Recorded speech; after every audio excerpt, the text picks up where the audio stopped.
फल मिलेगा। बाकी तो हमारे तरह से सुन रहे थे, बोले हो रही है तो उसको सुन लो, क्या कथा हो ही रही है तो सुन लो। कोई जिज्ञासा हमारे अंदर थी नहीं, और बिना जिज्ञासा के ये आज जितनी कथाएं हो रही, इतनी कथा कभी होती नहीं थी।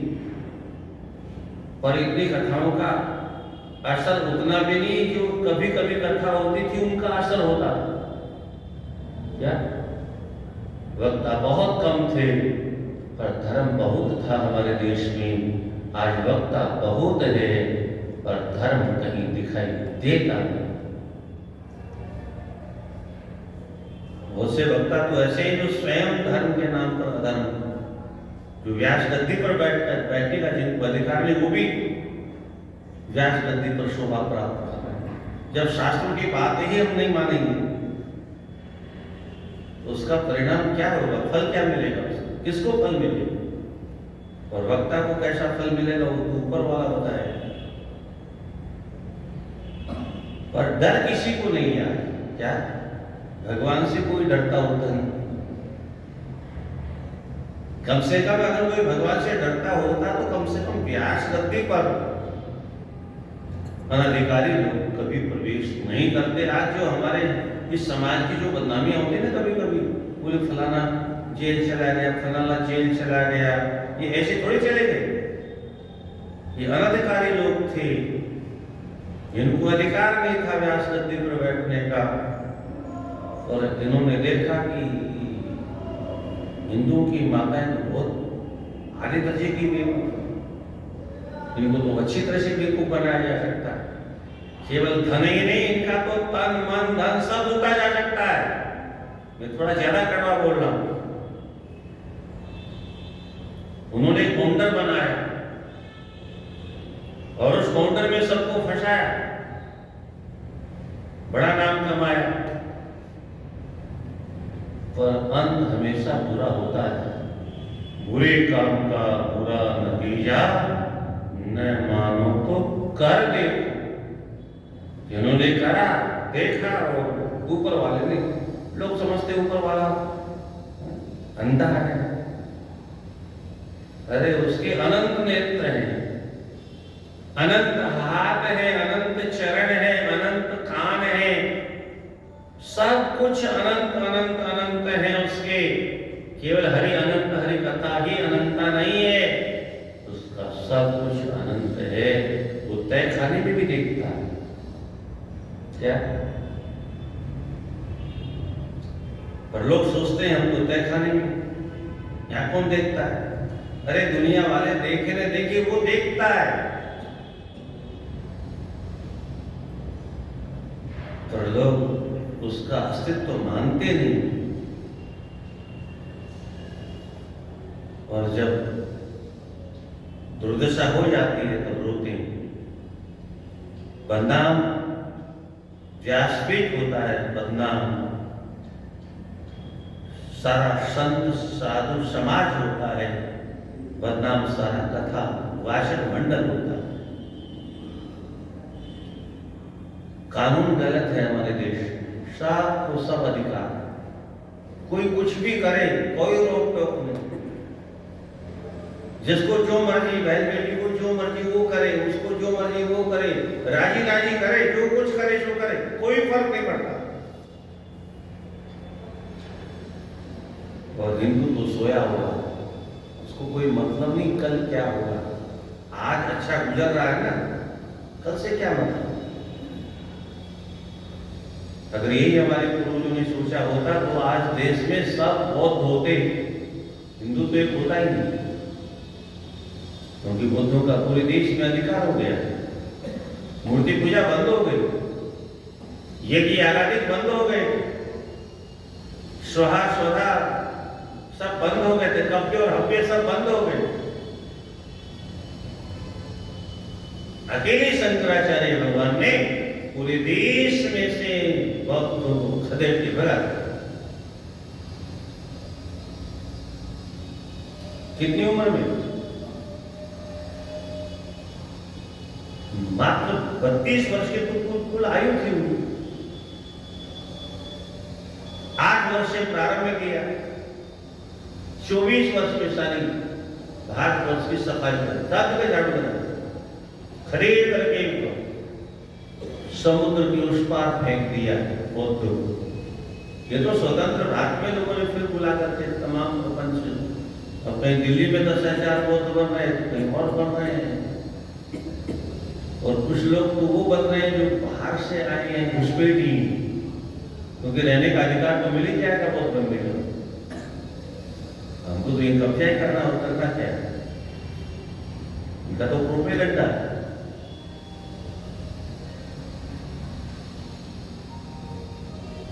शंकराचार्य महाराज ने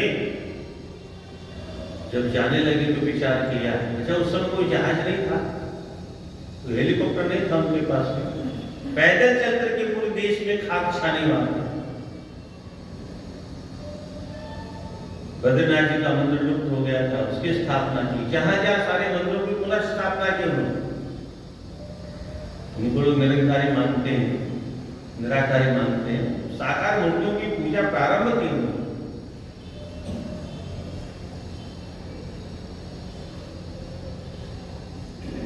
जाने लगे तो विचार किया मेरे बाद क्या होगा,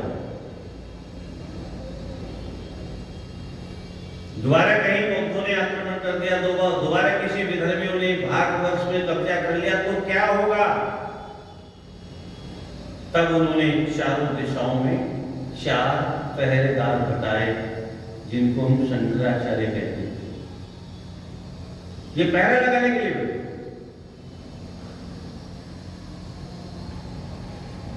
पूरे देश में से तो नहीं एक व्यक्ति खदेड़ सकता, पर अपने अपने दिशा की अगर रक्षा इन लोगों ने कर ली तो भारतवर्ष में दोबारा किसी विधर्मी का प्रवेश नहीं होगा। ये चारों अपना दायित्व तो भूल गए। परिणाम, उसका परिणाम है हम गुलाम हो गए। अगर ये चारों एक होते, चारों की भाषा एक होती, चारों की दिशा एक होती, चारों का लक्ष्य एक होता, चारों कर्तव्य निष्ठ बनकर के अपने अपने कर्तव्य का पालन करते होते, तो भारत में विदेशियों का प्रवेश किसी भी दिशा से कभी हो ही नहीं सकता। समाज को चारों जागृत रखते, और स्वयं सोया हुआ दूसरों को कैसे जगाएगा। और आज तो किसी से कोई मतलब ही नहीं, आज तो कोई नाचो गाओ कूदो और बस तुम्हारी 84 कट जाएगी। कथा में नहीं नाचे तो 84 नहीं कटे। मुझे तो एक बात समझ में नहीं आती, 20-25 वर्ष पहले ये नाच कुछ चालू हुआ तो शुरू में तो लोग वृंदावन से इनको नस्लियों को लाते थे साथ में, ताकि उनको देखा देखे लोग नाचने लग जाए, राजधानियों को लेते आते। उसके पहले तो संगीत ही नहीं होता था। सबसे पहले गुजरात के मुरारी जी मूक संगीत लेके आए, उसके पहले संगीत नहीं होता था तो नृत्य भी नहीं होता था, कथा तो होती थी। तो जो लोग कहते हैं कथा में जो नाचेगा उसी की 84 कटेगी, तो पहले जो कथा सुनते थे बिना नाच गान के, उनकी तो मुक्ति नहीं हुई होगी क्या? नाचने से मुक्ति होगी। बहन बेटियों का भरे बाजार में नाचना, समाज के सामने नाचना, ये हमारी संस्कृति नहीं थी। दुर्भाग्य से व्यासपीठ ने उसको पैदा किया। और जगह तो व्यास आदमी तो लोग नाचते हैं, या व्यासपीठ ने इसी परंपरा का बीजारोपण कर दिया। और अगर कथा में नृत्य नहीं हो, क्या की कथा है, तुम नाच गाने क्यों ना रहे? कोई कथा है? कथा करने को नहीं आ रहा है लोग। पहले पूछ रहे थे हमारा संगीत नहीं तो छुट्टी, बिना संगीत की कथा। कुछ पुराने लोग चाहते हैं बिना संगीत की हो जाए, तो घर के बच्चे कहते हैं ये कैसे होगा। लॉकडाउन में जबलपुर में देवी भागवत का प्रोग्राम हुआ, मानस भवन में तो 9 दिन तक उनको नाचने का अवसर नहीं मिला। तो अंतिम दिन बोले महाराज आज तो हम 2 घंटे नाचेंगे। मैंने कहा खूब नाचो आराम से। कथा पूरी हो गई, खूब नाचो आराम से। हाँ, नाचना हो तो आप अपने घर के ठाकुर जी के सामने नाचो, नाचना बुरी बात नहीं है। ठाकुर जी के सामने नाचो एकांत। ठाकुर जी को ले जाओ आप। दुनिया में नहीं जाने कैसे कैसे रावण बैठे हैं, किसी रावण की दृष्टि हमारे तन पर पहुंचे, ये अपराध हो जाए।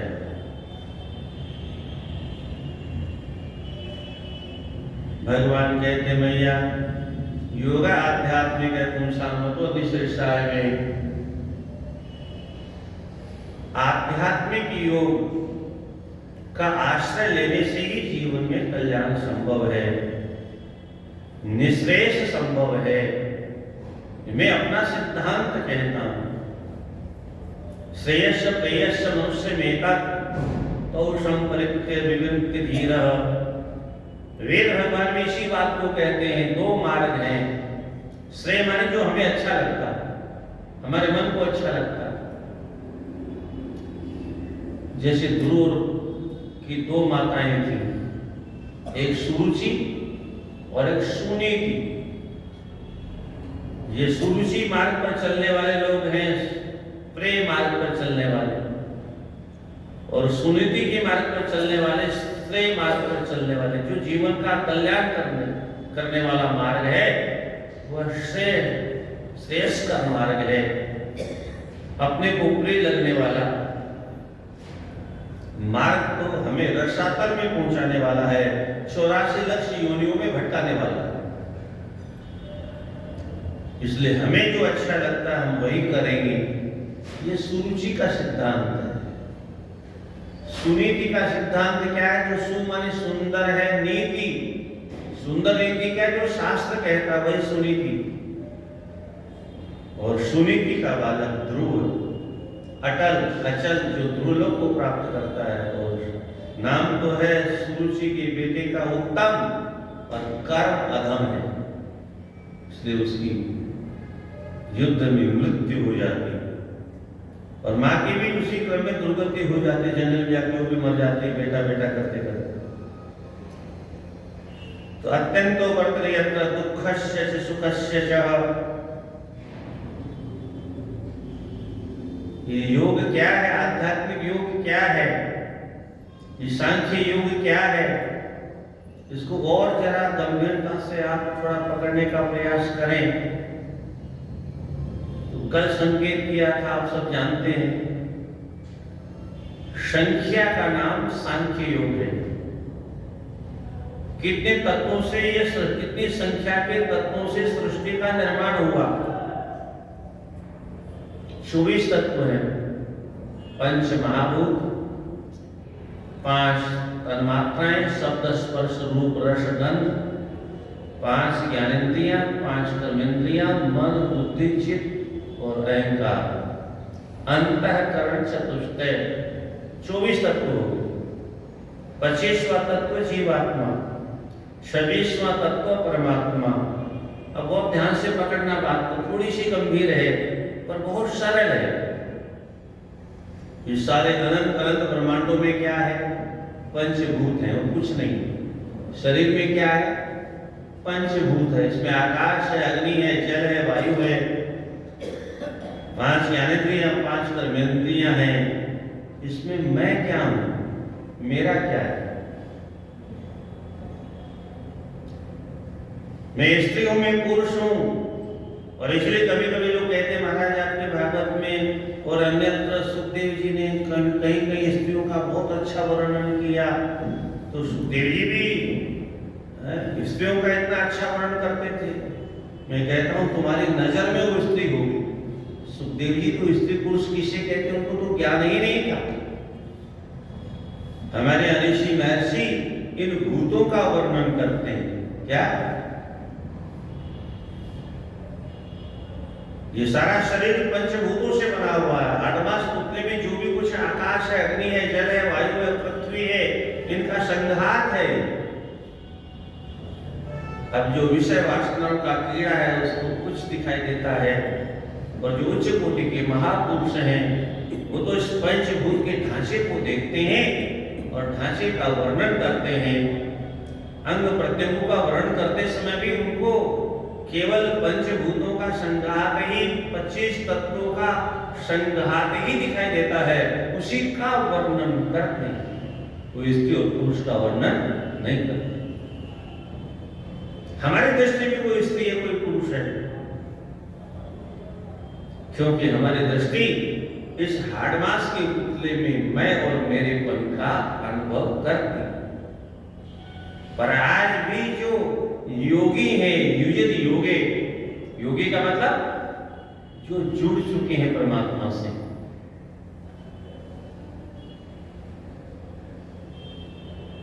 परमात्मा प्रत्येक जीवात्मा के भीतर है, और उस परमात्मा से जो जुड़ चुके हैं इस हाड़मास के पुतले में रहकर के भी एकादश स्कंद में भगवान श्री कृष्ण अपने मुखारविंद से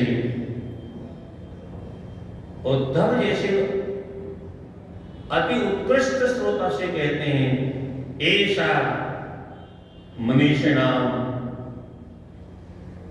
बुद्धिमानों की बुद्धि यही है। क्या? इस नाशवान शरीर से अविनाशी परमात्मा को प्राप्त कर लिया जाए। शरीर नाशवान है, हाड़मास का पुतला है, परमात्मा अविनाशी है। ऐसा बुद्धिमता बुद्धि, मनीषा मनीषिणाम, बुद्धिमानों की बुद्धि, मनीषा वालों की मनीषा इतनी ही है। इस नाशवान संसार में, इस नाशवान शरीर से उस अविनाशी परमात्मा जो जर्रे जर्रे में छिपा हुआ है, उसका दिग्दर्शन करने का सौभाग्य इसी मानव जीवन में। अगले जन्म की क्यों प्रतीक्षा करें? अगला जन्म कैसा मिलेगा, किसके पास गारंटी कार्ड है? हमें कौन सा अच्छा कर्म किया है, अथवा इतने अच्छे कर्म करके हम जाएंगे कि हमको मनुष्य का शरीर मिल ही जाएगा? क्या गारंटी? वर्तमान में मिला हुआ है, ये तो सत्य है। हम क्यों नहीं इसी का विनियोग योग में करें? यम, नियम, आसन, प्राणायाम, प्रत्याहार, धारणा, ध्यान और समाधि में स्थित होकर के परमात्मा का दर्शन करने का प्रयास करें।